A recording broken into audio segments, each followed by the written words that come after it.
Welcome back to IELTS listening practice session with Banke. Make sure that you read the instructions carefully, listen once only, and try not to miss any answer in this part. Alright? And ensure that you write your answers in uppercase because you will not be there to explain to the examiner if he or she cannot see what you've written. Read the instructions and aim for a 10 over 10. All the best! Part 4. You will hear a zoology student giving a presentation on bird migration.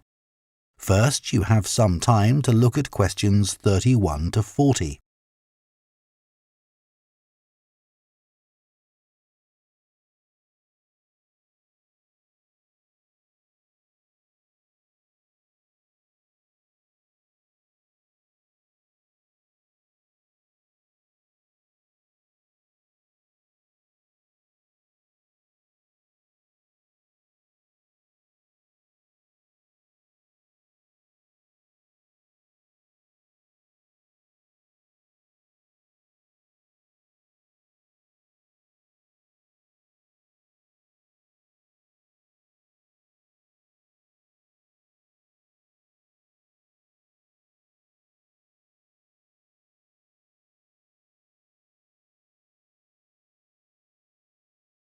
Now listen carefully and answer questions 31 to 40.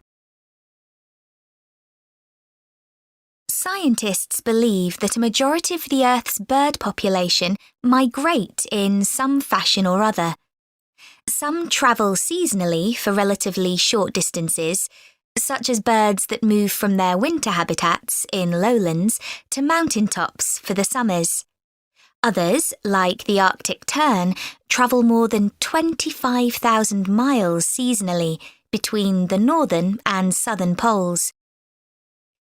Bird migration has been studied over many centuries through a variety of observations. But until relatively recently, where birds went to in the winter was considered something of a mystery. The lack of modern science and technology led to many theories that we now recognise as error-filled and even somewhat amusing.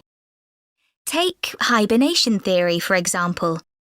2,000 years ago, it was commonly believed that when birds left an area, they went underwater to hibernate in the seas and oceans.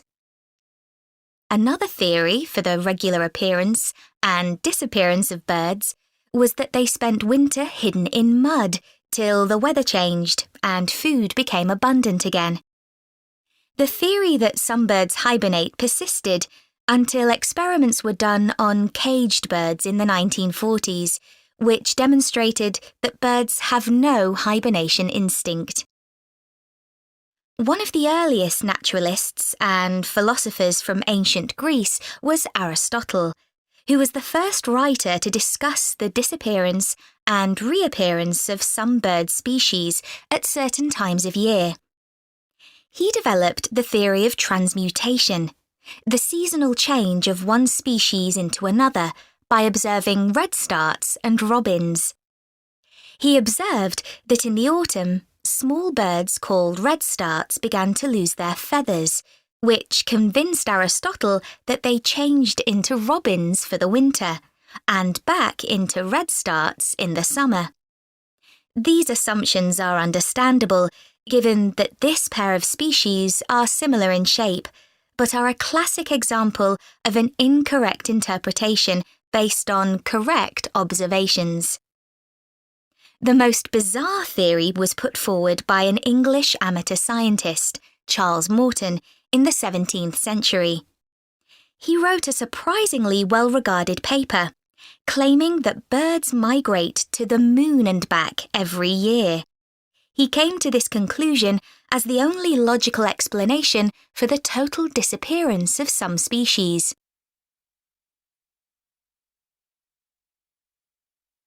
One of the key moments in the development of migration theory came in 1822, when a white stork was shot in Germany.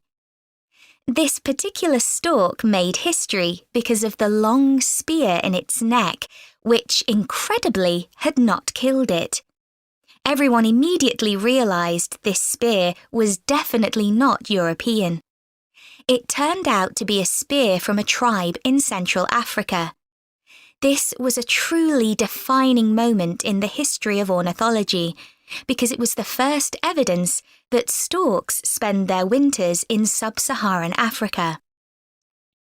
You can still see the arrow stork in the zoological collection of the University of Rostock in Germany. People gradually became aware that European birds moved south in autumn and north in summer, but didn't know much about it until the practice of catching birds and putting rings on their legs became established. Before this, very little information was available about the actual destinations of particular species and how they travelled there.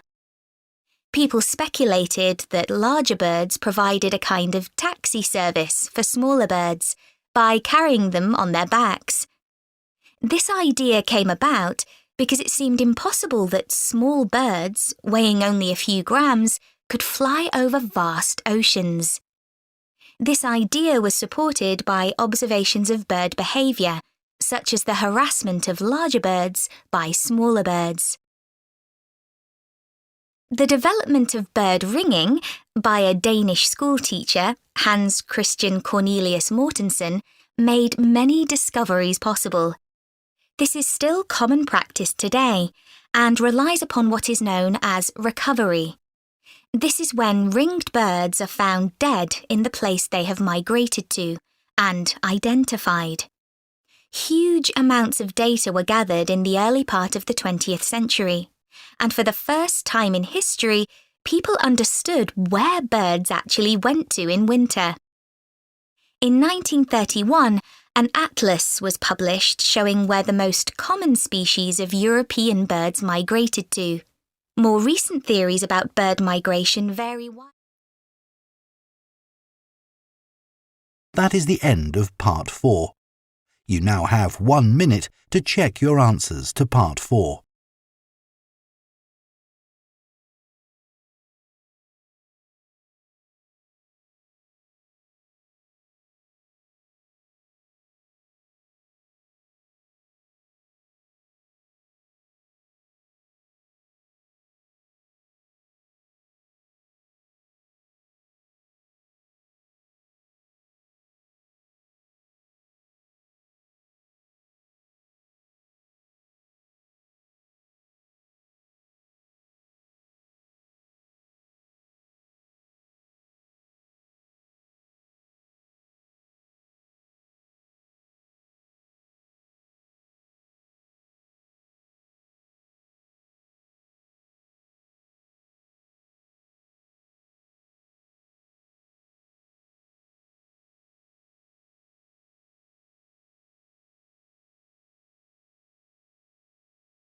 That is the end of the listening test.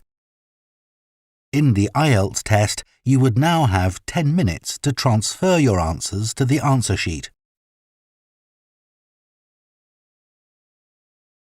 Thank you for watching. Don't forget to like, subscribe and share, and also turn on the notification bell and turn to the answers and mark. Hope you score a 10 over 10.